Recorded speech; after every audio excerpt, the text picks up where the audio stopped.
Bapak Ibu dan saudari yang dikasihi Tuhan, Shalom. Ya Abu. Tema kebaktian kita pada minggu ini adalah Allah mengutus putranya dan rohnya. Kita baca bersama-sama 1, 2, 3. Allah mengutus putranya dan rohnya. Kalau mau lebih lengkap, Allah mengutus putranya dan mengaruniakan Roh Kudusnya. Bapak Ibu dan saudari yang dikasihi Tuhan, firman Tuhan yang menjadi perenungan kita pada pagi ini adalah sebuah kesaksian yang disampaikan oleh Yohanes Pembaptis tentang putra Allah, yaitu Yesus Kristus yang diutus ke dunia. Yang menarik dari kesaksian ini adalah bahwa Yohanes Pembaptis ketika ia menyampaikan kesaksian ini, ia sedang berada pada puncak popularitasnya. Umumnya orang kalau sedang berada pada puncak popularitas biasanya sulit menerima ketika ada sosok lain atau pribadi lain yang bisa melebihi kehebatannya. Contoh, Raja Saul, raja pertama Israel, ketika mendengar Daud digadang-gadang menjadi calon raja Israel pengganti dirinya, ia tidak terima. Ia berusaha menghambat, mencari cara supaya jangan sampai Daud ini menjadi penggantinya, menjadi pesaingnya, dan suatu saat Daud menggantikan posisinya. Saul tidak suka itu. Raja Herodes ketika mendengar Mesias lahir dan digadang-gadang itu akan menjadi raja orang Yahudi, maka ia berusaha membunuh bayi-bayi yang lahir pada waktu itu. Harapannya apa? Supaya jangan sampai ada orang yang lebih hebat darinya. Jangankan lebih hebat, menyamai saja tidak mau. Apalagi kalau dia tahu ada sosok lain yang bisa lebih hebat darinya, ia berusaha menghambat. Kadang-kadang di dalam hidup ini juga begitu. Melihat ada orang lain yang lebih hebat darinya, dia berusaha hambat. Jangan sampai dia lebih hebat darinya. Apalagi pada waktu itu murid-murid Yohanes Pembaptis itu sedang berselisih juga dengan salah satu orang Yahudi yang kuat dugaan adalah salah satu dari murid Yesus, atau minimal seseorang yang bersimpati kepada Yesus. Lalu murid-murid Yohanes ini mencoba mengompori, memanas-manasi guru mereka Yohanes Pembaptis. Lalu mereka berkata, "Rabi, lihatlah, Yesus itu yang sedang bersama-sama dengan engkau di seberang sungai itu, ia membaptis juga dan semua orang datang kepadanya." Mereka mengompori Yohanes Pembaptis yang sedang pada puncak popularitasnya. Orang-orang berbondong-bondong datang kepadanya untuk minta dibaptis. Lalu ketika Yesus datang, orang-orang yang tadinya mau datang ke Yohanes Pembaptis tiba-tiba lalu mereka berpindah datang kepada Yesus. Bayangkan bagaimana perasaan Yohanes Pembaptis dulu. Sebagai manusia bisa gitu. Harusnya mereka datang kepadaku, tapi justru mereka datang kepada Yesus. Lalu murid-murid, "Guru, ini gimana? Lihat, dia di sana, justru orang-orang datang kepadanya." Tetapi apa jawab Yohanes Pembaptis?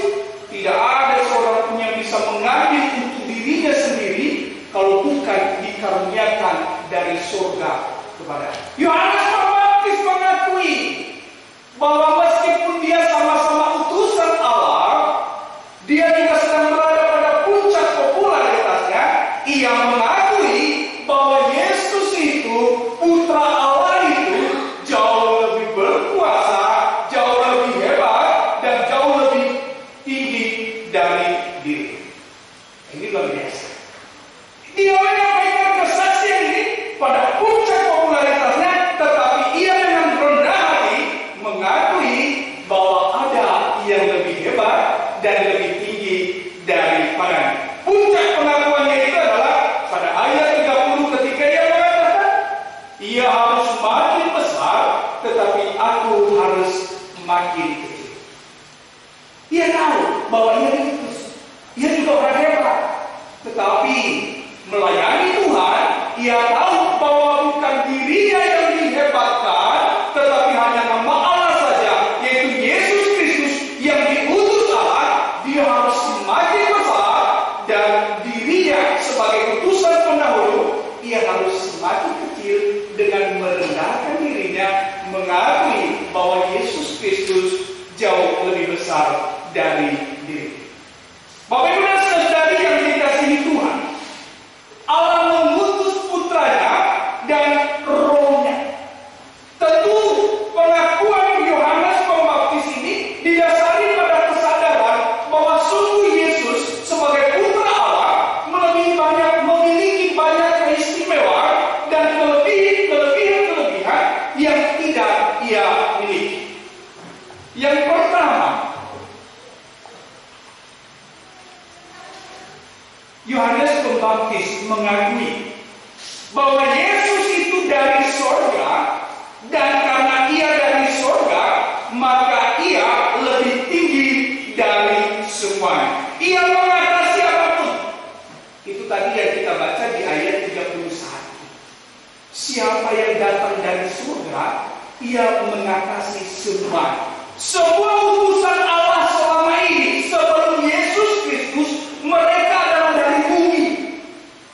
Elia, Yesaya, dan nabi-nabi lain, termasuk Yohanes Pembaptis, adalah mereka berasal dari bumi. Sehingga kemampuan mereka yang terbatas atas kekuatan dan kekuasaan selevel bumi. Tetapi Yesus Kristus, dia berasal dari surga, dan dia berkata-kata dengan surga. Apa yang disaksikannya adalah yang dilihatnya dari surga, dan ia mengatasi semua. Ini kelebihannya. Dan Yohanes Pembaptis mengakui itu. Meskipun dia juga tahu bahwa dia utusan, tetapi dia tahu ada yang lebih hebat darinya, yaitu Yesus Kristus, utusan Allah, putra Allah yang diturunkan dari surga. Ini yang pertama. Yang kedua, karena ia dari surga, maka ia juga bersaksi tentang surga, yakni apa yang dilihatnya dan didengarnya dan dialaminya sendiri. Ini tadi yang kita baca di dalam ayat 32a. Ia memberi kesaksian tentang apa yang dilihatnya dan yang didengarnya. Meskipun banyak orang yang tidak mau percaya kepadanya.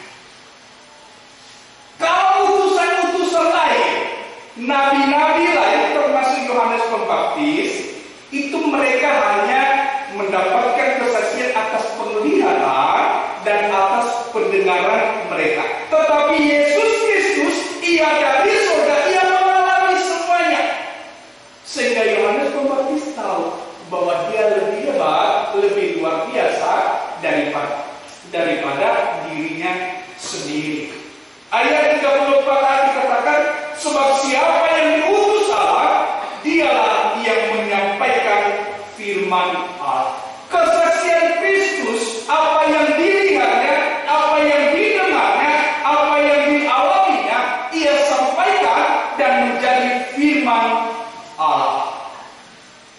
Jadi kata-kata Yesus yaitu firman-Nya, firman Allah sendiri. Meskipun dia utusan, tetapi ia punya hak istimewa sebagai putra tunggal Allah. Dan ini diakui oleh Yohanes Pembaptis. Yang ketiga, sebagai putra Allah, firman sebagai putra Allah, ia juga dipenuhi oleh Roh Allah dengan tak terbatas. Itu di ayat 34b. Sebab Allah mengaruniakan Roh-Nya dengan tidak terbatas. Kita tahu Yesus Kristus dipenuhi dengan Roh Allah. Ketika ia melayani, semua orang terkagum-kagum kepadanya. Ketika ia bersoal jawab dengan ahli-ahli Taurat, orang-orang Farisi, semua bungkam karena Roh Allah menguasai Yesus Kristus ketika ia bersoal jawab dengan mereka. Roh Allah menuntunnya sehingga membuatnya semakin taat kepada Allah. Ia taat sampai mati. Ingat, meskipun dia putra Allah, ia menggunakan fisik manusia yang juga mendapatkan godaan-godaan duniawi. Tetapi Roh Allah yang menguasai hidupnya, ia mampu tetap setia dan taat sampai mati kepada Allah Sang Pengutusnya. Yang ketiga, tempat. Sebagai putra Allah, ia memiliki hak istimewa untuk mendapatkan segala kuasa, baik di sorga maupun di bumi. Ayat 35. Bapa mengasihi anak dan Allah menyerahkan dan telah menyerahkan segala sesuatu kepadanya. Hak istimewa ini tidak dimiliki oleh utusan-utusan lain, termasuk Yohanes Pembaptis. Karena itu dia mengakui ada hak istimewa yang hanya dimiliki oleh Yesus Kristus Sang Putra Allah itu, bahwa segala kuasa telah diberikan kepadanya, baik kuasa di surga maupun kuasa di bumi. Dan itu juga yang disampaikan oleh Yesus Kristus di dalam Matius pasal 28 ayat 18, ketika ia mengutus murid-muridnya, ia berkata, kepadaku telah diberikan segala kuasa di surga dan di bumi. Ini pengakuan yang luar biasa dari seorang yang sedang berada pada puncak popularitas Yohanes Pembaptis, yang mengakui bahwa ia tidak memiliki kuasa ini. Yang memiliki kuasa ini hanya satu, yaitu Yesus Kristus, Putra Allah yang diutus ke dunia. Yang kelima, sebagai Putra Allah, utusan Allah, ia memiliki misi khusus yang tidak dimiliki oleh utusan-utusan lain, yaitu misi khusus untuk menyelamatkan dunia. Kalau utusan lain tidak punya kewenangan untuk menyelamatkan, mereka hanya memberitakan jalan keselamatan dan hikmah. Tetapi Putra Allah Yesus Kristus yang diutus ini punya hak istimewa untuk menyelamatkan. Dan itu yang disampaikan di dalam ayatnya yang ke-6. Di ayat yang ke-36. Barang siapa percaya kepada Anak, ia beroleh hidup yang kekal. Tetapi barang siapa tidak taat kepada Anak, ia tidak akan melihat hidup, melainkan murka Allah tetap ada di atasnya. Ini hak istimewa, yang tidak dimiliki oleh utusan lain. Dan ini diakui oleh Yohanes Pembaptis, bahwa Yesus Kristus yang kita percaya itu sebagai Tuhan dan Juru Selamat benar, bahwa Dia adalah pribadi Tuhan yang mampu menyelamatkan setiap orang yang percaya kepada-Nya. Dan setiap orang yang mengaku percaya kepadanya, maka kita juga mengakui bahwa Allah itu benar. Sehingga mari kita bersukacita bahwa kita bertuhan, beriman, percaya kepada Putra Allah Yesus Kristus yang sanggup menyelamatkan kita. Lalu apa aplikasinya bagi hidup kita saat ini, Bapak Ibu dan Saudari yang dikasihi Tuhan? Yohanes Pembaptis telah memberikan kesaksian yang luar biasa tentang hak istimewa yang dimiliki oleh Putra Allah yang diutus ke dunia dengan misi khusus penyelamatan itu. Ingat, kalau dulu Allah mengutus Yesus Kristus, jangan lupa Yesus juga telah mengutus murid-muridnya untuk memberitakan firman Allah dan menjadikan semua bangsa menjadi murid Yesus. Pengutusan Yesus sudah selesai. Ia sudah naik ke surga. Saatnya pengutusan itu dilimpahkan kepada murid-muridnya dan kepada kita yang mengaku sebagai orang-orang beriman. Kita diutus untuk memberitakan. Dan ini tadi yang disampaikan juga oleh Yesaya.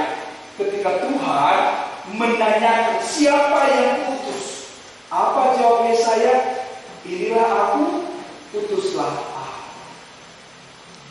Utuslah aku memberitakan firman-Mu. Utuslah aku menjadi pribadi yang menjadi teladan di tengah-tengah dunia, menjadi garam dan terang dunia, supaya semua orang tahu bahwa aku sungguh pribadi, sungguh orang yang beriman kepada Kristus.